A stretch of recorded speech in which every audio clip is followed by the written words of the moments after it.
Hello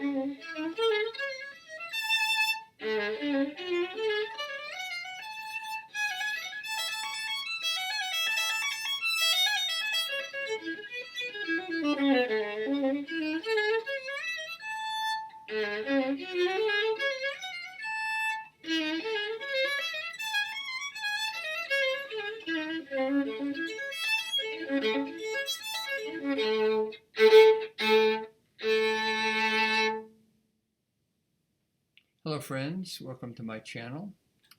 On this video I'm going to be doing, well, I performed Wohlfahrt Opus 45, number 46. I just performed that for you, and I'm going to do a short discussion about it.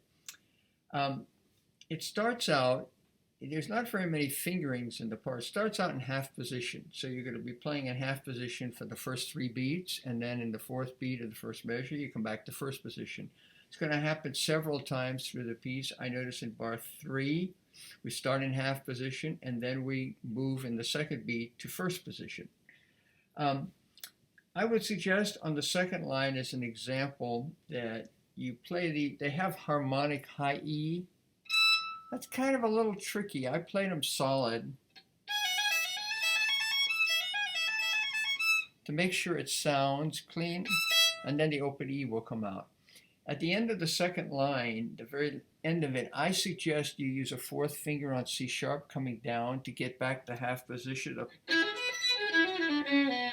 And it's a very, very good thing to practice. It's very useful, this fingering. So you're playing open, and then you're back to half position. I like at the end of the 3rd line, the last measure, to go to 3rd position. And then I've set up for the next difficult. The 4 next lines are quite difficult. You have to practice them slowly. With the D sharp, 1st finger to A natural. Wohlfahrt works this a lot. It's very, very wonderful exercises all the way through this. There's these various things. Again, I recommend using, when you get in the 1, 2, 3, the 5th line, start using solid for E. Because if you play harmonic, then you got to take all your fingers off, and that makes it very difficult to get back in tune. So try that. I have kind of a fancy fingering on 1, 2, 3, the 6th line. The 6th line. It starts out with the high E, and that's what's marked in the part to the A sharp 4th finger. But then for sure, play a 4th finger D sharp. I've been talking about elbow action a lot through all these videos that I'm teaching, and it's really important. See, if you anticipate that elbow, then the D sharp, F sharp is very square and solid. Whereas if you play a 1st finger back here, intonation tends to get a little bit more difficult.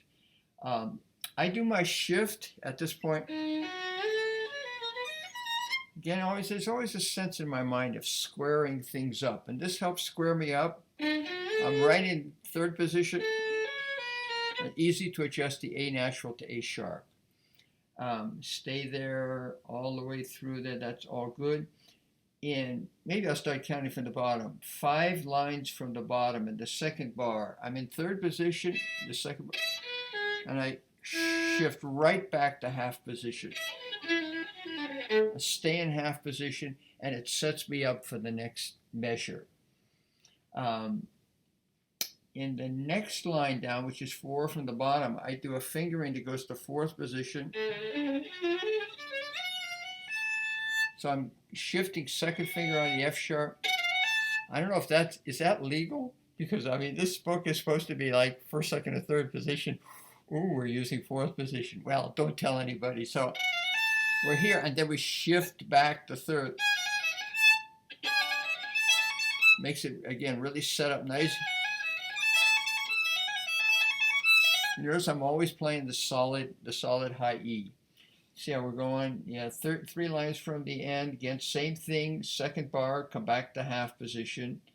I do in the second to last line, starting in the 3rd bar. I'm playing just staying right in first position, and then as I make the change, I shift right to second position. So that's an unusual fingering, but because there's a bow change, it's pretty easy to do. So that would be no problem. And then in the last line, start in third, half position on the third beat, and then I debated, I practiced it both ways. Coming down, you can either play an open E or a fourth finger E. Depends on how you feel at that point, or the open. They both work very well. Now, as far as bowings go in this piece, there are some variations. You notice probably that I played it one bar to a bow. They have half of this is like marked two bows to a bar. So either way, you can play the whole thing, 2 bows to a bar, whole thing like I did, 1 bar to a bow. You could even play it 2 bars to a bow.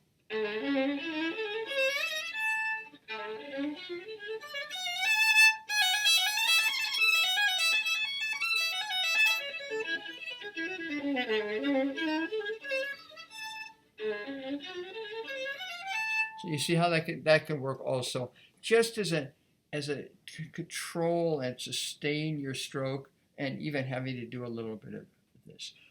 That's all I have to say about this etude. Certainly it could be played, it's marked allegro. It could be played a fast allegro, a slow. Allegro means bright, so you have a lot of options.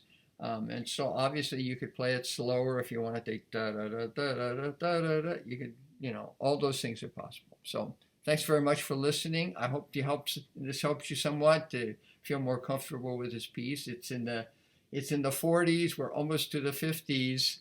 It's Wohlfahrt is really starting to up the ante on us. Much more difficult etudes now. Okay, thanks very much. Have a great day.